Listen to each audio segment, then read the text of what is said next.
Iqbalji to come and deliver his address. Bismillah ar-Rahman ar-Rahim. Ulama Ikram, President by Acting President of World Federation, Jaffer by President of European Council, Mohammed Barwan, President of Birmingham Jamaat, my elders, brothers and sisters, Salaam Alaikum. I must speak to Aslan Gadar later on, how he got all this information. It is very difficult for me to speak at this stage because Mulla was everything. For me, since I became a doctor, I have not worked away from him. And you know, about 2 days after he died, one alim, he is a patient of mine, came to see me. And he said, and I quote, "Zamane ki bemisal hasti ko khojon ne kho diya." He said, "Zamane ki bemisal hasti ko khojon ne kho diya." He was actually blaming us Khojas that you let him go. You lost him. And that was a real hard to take. I had a long debate with him and I said, "How do you mean? What do you mean we lost him? He died. Allah took him." And he said, the respect which we non-Khojas had for him, and the respect the ulamas had for him, he said, you did not have. We respected him more. I've been asked by Jaffer Bhai to speak today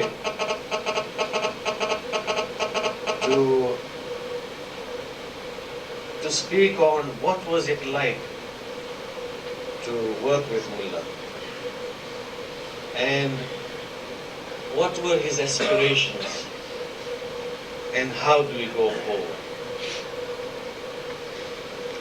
In my talk today you will sense deep disappointment, and I'm sorry about that, because I feel we did not appreciate him.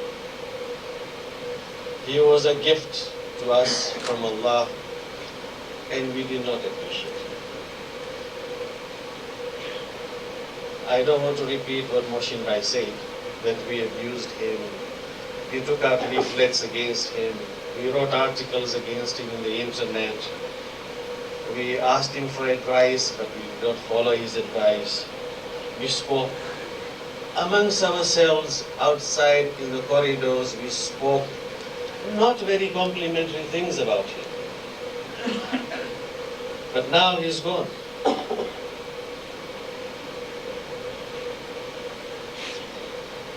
So what was he like? Now there are a lot of cliches and you will hear a lot of rhetorics and you will hear people saying that Mulla sahab hamara bahut dost tha. I went to school with him. I knew him very well. We used to sit together. But when you ask him really in detail, what were his aspirations? You will find that it will all be very generalized, and I've tried to see if I can crystallize some of his thoughts.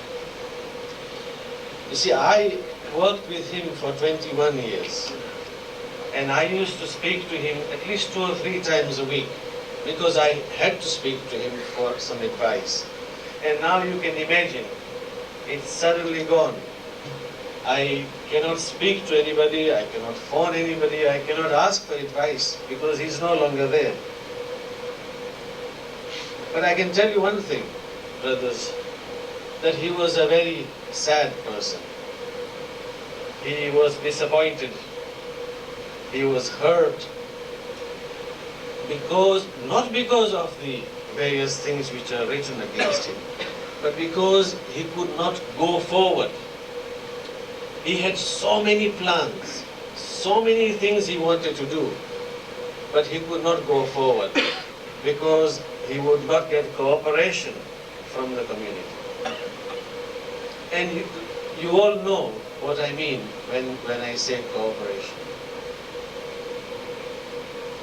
Mulla Sahib started the work, community work, at the age of 13 as a volunteer in Mombasa Jamaat. And he died at the age of 63. So he served the community for 50 years. And I remember once when I had finished 12 years in MAB, I said, Mullah, you only asked me to start this board.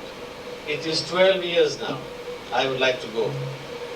And he said, 12 years? What about me? I've done 40. So I could not say any more. Now, you know, when you look at Mulla Sahib, he was only 63 when he died. But he looked like 75. I don't know whether you agree. I was his doctor as well, and many times when he had any medical problems, I used to see him and check him and advise him. He did not have a single black hair on his body. They were all white, they were all grey. A man of 63, I mean today the age expectation is about 80 in the West. For Asians it is a bit less, it's about 75. So he died 12 years prematurely. And he looked 75 because he had the burden of the community. It wasn't the work, you know. The work was fine. He thrived on work. I mean, whenever we had any projects, he always said, yes, let's go ahead. Let's go ahead. Let's do it. Then we went to planning stage and implementation stage. He used to say, here's the money, here's the resources, let's do it. And when we finished the project, he said, what's the next one? He would not let us rest. He had all new projects all the time. It wasn't the projects which made him so old. It was the problems which he encountered everywhere. And you know, he spoke his mind. You all know that. And he said what he meant. And he meant what he said. And in that process, he hurt a lot of people. And then a lot of people started mourning and groaning, but never did they have the courage to go and speak to him in front of him and say, I have a bone to pick with you. And that is what he used to say that hurts. And he used to say that सच्ची बात कही थी मैंने, सच्ची बात कही थी मैंने, सूली पे चढ़ाया लोगों ने, जहर का जाम पिलाया लोगों ने, सच्ची बात कही. When we formed the Medical Advisory Board, I actually went to the World Federation to actually suggest that people from Kenya and Tanzania are coming here for treatment and they're having a lot of difficulties. And I was asked to start the ball rolling, and I'm still rolling the ball. But he had a lot of sympathy and a lot of pain for the community. Every time there was a patient in Kenya or Tanzania who needed treatment, he would not hesitate. And I remember once, there was a boy of 15 who had kidney failure in Tanzania, and he needed kidney transplant. And you know, Mulla Sahib went to receive him at the airport. And he brought the patient here in Birmingham and actually carried him himself. And the boy was unconscious, like a dead body. He would go far that way to help. And when we talked about funding, he said, don't worry. My community is a rich community, it will give. And it gave. In 1976, he went to Hajj. and he saw 3 of our community members die there. One person died of a stroke due to high blood pressure because he had simply run out of tablets. Another person died of hepatitis because he had not taken his injections. And another person died of asthma because he ran out of inhalers. So he came and told us that we have to do something. And you can see the Hajj mission started in 77, then it expanded and became quite a big institution in mid-80s. And when our work had been done, and when we went to Mulla and said that I think this time we stopped, he was very sad. And then when we decided to start last year, he was very pleased that we have started something else in his place. At least we could help the Shias from India and Pakistan. I have got 2 or 3 other points to make. This question is about AIDS in the community. Do you know we have 200 people who have come to MAB here in Birmingham who have died of AIDS. In early 80s, AIDS started spreading, as you know, and we all thought this was the disease of the homosexuals. And then it started coming in our community in early 90s. And I remember I went to see Mulla Sahib with Dr. Akbar Mitan in Vancouver. And I said to him that Mulla Sahib, this problem is coming in our community. And he was very upset. And he asked us to devise some schemes, which we started doing. And I wrote a leaflet. And in it, brothers, I wrote that the matam of Zanjir should be discouraged. The sharing of Zanjir should be discouraged. And Mulla, of the whole leaflet, he crossed that line. He said, Mane jiwa devu che ke nathi jiwa devu? Because he said that our community pays more emphasis on mustahabat than wajibat. It is wajib to save your life. It is mustahab to do matam with Zanjir. But if you put that, I will be in trouble.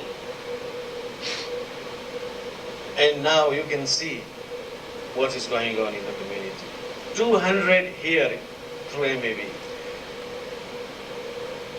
And the community was dragging its feet. I remember in early 90s, we used to talk about AIDS in our community all the time in World Federation meetings. And people used to say, well, we'll have to think about it, we'll have to talk about it. And then some cases started coming to us. Several examples I've got, but I'll give you 1 or 2. In our community, there was a young man who had AIDS. He got married to a girl, and the girl and her parents did not know that this boy had AIDS. They got married, but before getting married, he had to go and see a doctor because of his problems. And the doctor was from our community.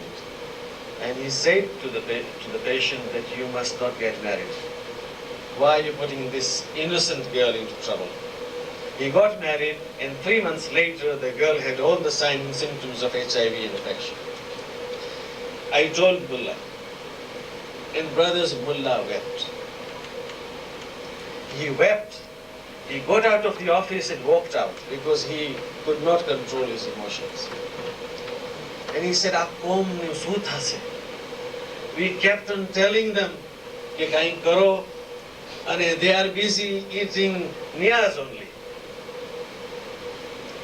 So he got up and he said, right, do me a write-up, and I will send this write-up to every community member in the world. And I will advise every parent not to marry their son or their daughter without this test. He was so upset that this is what's happening to his community.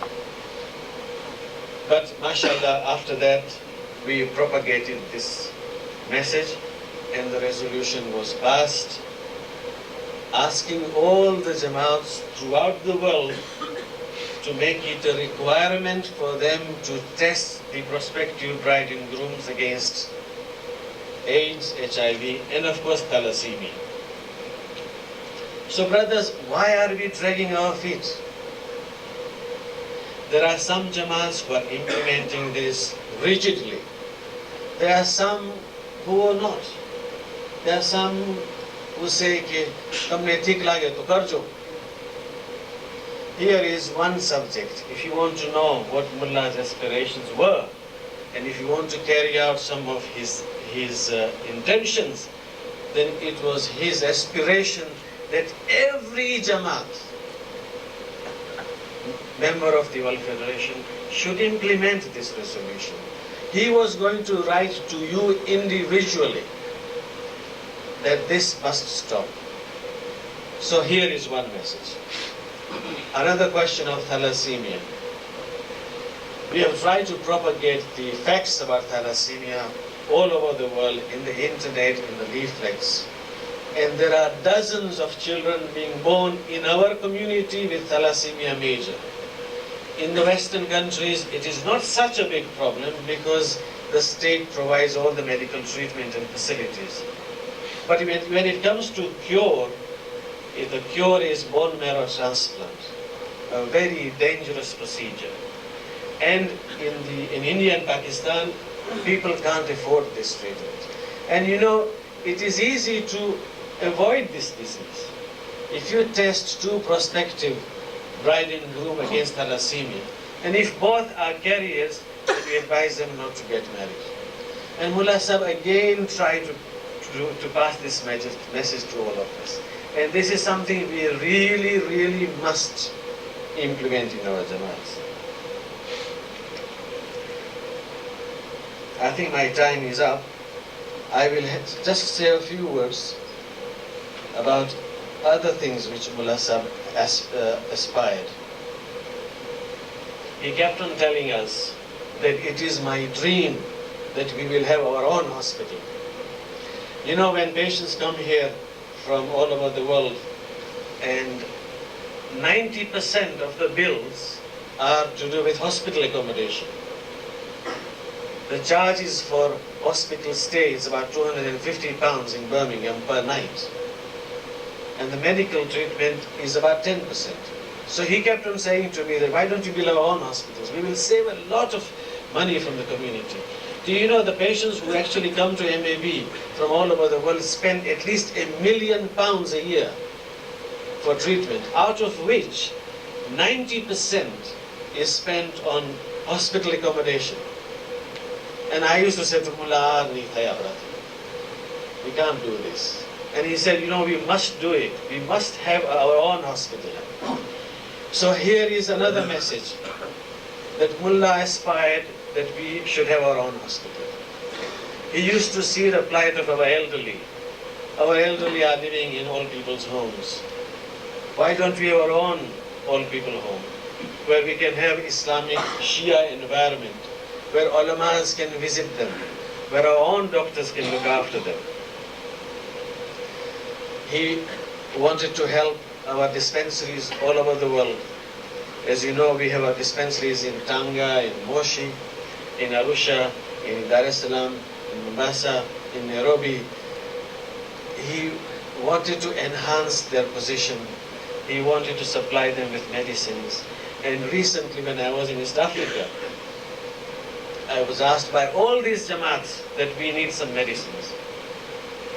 And when I came back, as a sample, as a test, I wrote to about 50 of our Khoja Shia Ishnashri pharmacists. There are about 150 Khoja Shia pharmacists in this country. I wrote to about 50 to test. And I sent them a list of medicines which is required by our dispensaries in Africa. And brothers, I got 2 replies. 2. And you know, I did this because Mulla said that tame kari to jo, you will see overwhelming response. And I had to. Now, if we really want to do things which was Mulla's aspiration, then we have to start moving. We have to get on with some of the tasks which are ahead of us. He wanted to build colleges, and he wanted to organize conferences of all the medically allied professions. And I used to say to him, Mulla sahab nahi tha apna thi. And he used to say, no, do it. And we did many of the projects in Patna, and in Bihar, and in Uttar Pradesh, and in India. So now there are so many clinics going around serving a lot of people in the developing countries. So brothers and sisters, I remember I said to a friend of mine, people say Mulla Sahib died of a heart attack. I say Mulla Sahib died of a heartache. His heart was aching for the community. Now it is time to let's pay him back. Let us fulfill some of his aspirations, some of his dreams. Let us all go forward. Let us all unite together. Let us not treat our elders the way we treated him. Let us not treat our leaders, small Jamaat or big Jamaat or federation. Let us not treat our leaders the way we treated him.